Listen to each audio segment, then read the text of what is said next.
Deuxième question du président Schwarzenberg.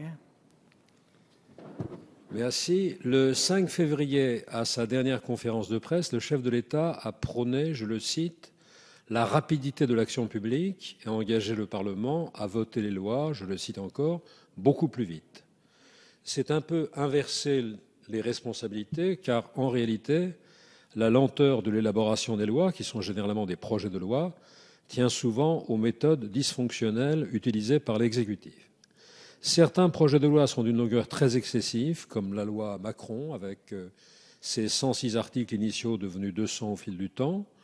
Ce texte, bric-à-brac ou vide-grenier, aborde de multiples sujets hétérogènes, hétéroclites et sans lien véritable, autocars, commissaires-priseurs, permis de conduire, notariat, travail dominical, péage autoroutier, tout y passe ou presque. De plus, ce texte entre dans les moindres détails en comportant beaucoup de dispositions qui sont en réalité d'ordre réglementaire et non pas d'ordre législatif.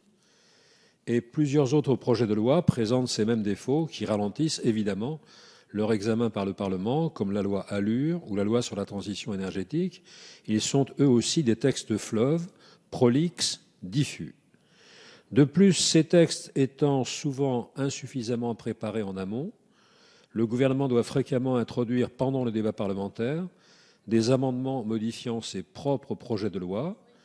Ainsi, entre juin 2012 et septembre 2014, le gouvernement a fait adopter 1767 amendements.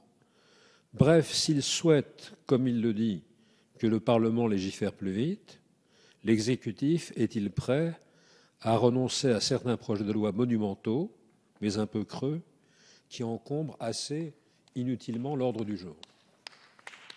Merci, Monsieur le Président. Monsieur le Ministre. Merci, Monsieur le Président. Monsieur le Président Schwarzenberg, vous estimez que les projets de loi sont trop longs, trop bavards et que cette situation dont le gouvernement serait le seul responsable empêche le Parlement de travailler sereinement et efficacement. Le ministre des Relations avec le Parlement ne peut évidemment que vous rejoindre dans cette volonté de raccourcir la loi. Pour vous répondre, je voudrais néanmoins m'appuyer sur les propos tenus par le président Barthelone dans un texte récent. Vous conviendrez, je l'espère, que ce dernier peut difficilement être accusé de ne pas être un défenseur des pouvoirs du Parlement. Dans ce texte intitulé « Le temps de la loi », Claude Barthelone souligne tout d'abord que, entre le moment où un projet de loi est annoncé et le moment où la loi entre en vigueur, il faut en moyenne compter près de 20 mois. Il ajoute à juste titre que le monde imprévisible dans lequel nous vivons exige davantage de réactivité. Il impute cette situation à la longueur des textes qui, bien qu'ils ne soient pas plus nombreux que par le passé, sont trop bavards, trop confus et se perdent à la fois dans des précisions qui ne relèvent pas du domaine de la loi. Le président Barthelone rappelle aussi que, face à un tel constat, nul ne peut se dédouaner de sa responsabilité, la majorité comme l'opposition, le Parlement comme le gouvernement. Certes, le gouvernement a déposé un nombre important d'amendements depuis le début de la législature, environ 1200 pour les sessions 2012-2013 et 2013-2014, mais cette dynamique ne concerne pas que l'exécutif, elle est généralisée.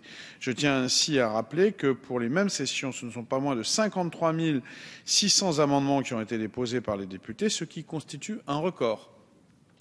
Les amendements du gouvernement, bien que nombreux, ne représentent que 2,2% de ce flux d'amendements. C'est moins que sous la législature précédente. Entre 2007 et 2012, les amendements du gouvernement représentaient 3,4% du total. Mais je n'exonère pas le gouvernement de sa responsabilité.